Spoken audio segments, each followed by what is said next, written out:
Woodstock tries to build his nest, but every time the nest falls apart. Eventually, he decides to tie the straw for the nest in a fancy way, and that time it works.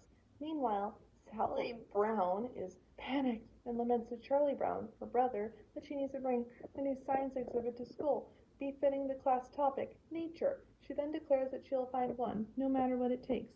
Later that afternoon, after having a most unusual bird bath, Woodstock finds that his nest has disappeared and immediately goes to ask Snoopy for help. Snoopy agrees to help and solve the mystery, but he first goes into his doghouse and comes out in a Sherlock Holmes costume, complete with cloak, deerstalker cap, magnifying glass, and bubble pipe. Then the two friends set off to find the missing net. They first go to Charlie Brown's house, where they wake him up and give him the third degree. He naturally denies having anything to do with taking the nest. The two then go to Lucy and Linus's house, using an excessive amount of dust to check for fingerprints. Snoopy eventually finds a broom straw and believes this is enough evidence to make Lucy a suspect. He tries to handcuff her, but she ends up throwing him out of the house. Next they go to Marcy's house, where Snoopy pulls out his notepad and questions her on the whereabouts of the nest. She is unable to understand Snoopy's dog language, so she slams the door on his face. Snoopy is about to leave and realizes that Woodstock had wandered into her house, so he picks him up and pulls him out of the mail slot.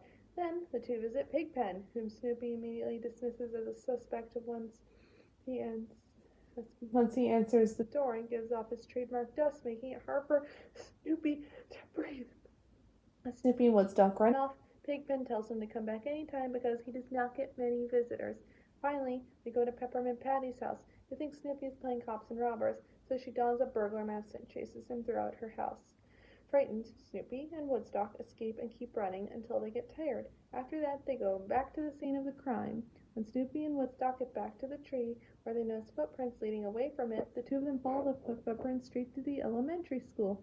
Upon finding a way inside through an open window and after struggling with some awkward science exhibits, they ultimately find Woodstock's nest under a glass in a display case with the title Prehistoric Bird's Nest. The two grab the nest and run back to Woodstock's tree, where Snoopy places it back on the branch, and Woodstock then settles happily to sleep.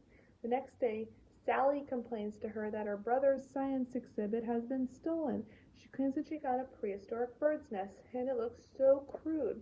Charlie Brown puts two and two together and realizes that Snoopy and Woodstock were looking for Woodstock's nest, which Sally stole. Charlie Brown tries to explain that it was Woodstock's nest, but Sally insists it belongs to her now since she found it. When she encounters Snoopy and Woodstock, she demands that they return her nest. When the three start fighting for it, Charlie Brown suggests they settle their dilemma at Lucy's psychiatry booth, which she temporarily converts to a courtroom, tacking on an additional 2 cents to her nickel fee to cover court costs in addition to asking for payment in advance. Lucy dresses up as a judge and asks Linus to be her stenographer. The two sides of this state their cases. Sally as the plaintiff and Woodstock as the defendant, with Snoopy serving his attorney. Snoopy presents to Lucy documents that vaguely state Woodstock is the true owner of the nest through a bunch of legal jargon, while Sally's testimony is simply finders keepers, losers weepers. Stenographer Linus, unfortunately, can only remember a few syllables said when the session began. However, after giving much thought, Lucy declares Snoopy and Woodstock the case winners. An angry Sally vows that she will take her case all the way to the Supreme Court if necessary, but Judge Lucy threatens to clear the court if there are more outbursts and dismisses the court. While Snoopy and Woodstock are celebrating, Sally is frustrated that she now does not have any experiment for her class, but Charlie Brown and Snoopy come up with an idea. Snoopy volunteers to be her exhibit in a recreation of Pavlov's salivating dog experiment. Although Sally refuses at first, she decides to go along with it, ultimately gets an A on her science project. Woodstock lies on his new nest, and the bottom gives way, resulting in Woodstock falling out of his tree.